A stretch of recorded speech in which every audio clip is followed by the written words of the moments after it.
లైఫ్లో ఫస్ట్ ఫ్రీడంగా బతకాలంటే ఫస్ట్ అందరికీ ప్రామిసులు ఇచ్చుడు బంద్ చేసేయి.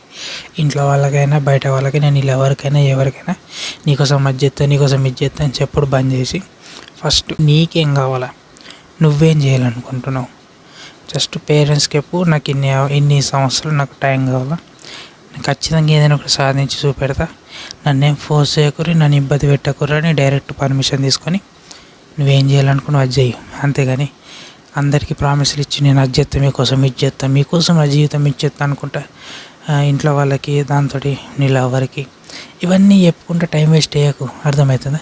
ఈ ప్రామిసెస్ వల్లనే నీ జీవితం సంకనాగిపోతుంది.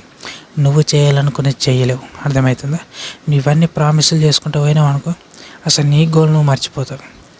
వాళ్ళ కోసం బతికినట్టయితే నీ కోసం బతికినట్టు కాదు. ఫ్రీడంగా బతకాలంటే అందరికీ ప్రామిసులు చేయడం మానేసి, ఎవరి కోసం నువ్వు పుట్టలేవు. నీ హ్యాపీనెస్ నువ్వు సంతోషంగా బతకడానికి నువ్వు పుట్టినావు. తల్లిదండ్రులు మంచిగా చూసుకో.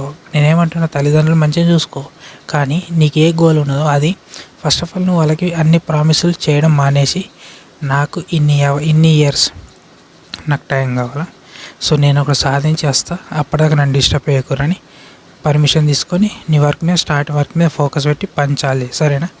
ఎదుగుతావు. అంతేగాని అన్ని ప్రామిసులు చేయకు. ప్రామిసులు చేసుకుంటూ పోయినావు అనుకో నీ లైఫ్ గుడిచిపోతుంది. సరేనా? నీ ఎవరికైనా ప్రామిసులు చేసుడు బంద్ చేసి నువ్వేం చేయాలనుకున్నావు అది చేసి చూపెట్టు. టైం తీసుకో, చెయ్యి, ఫ్రీడంగా బతుకు. అర్థమవుతుందా? ఈ ప్రామిసుల వల్ల నీ లైఫ్ సంకనాకిపోతుంది.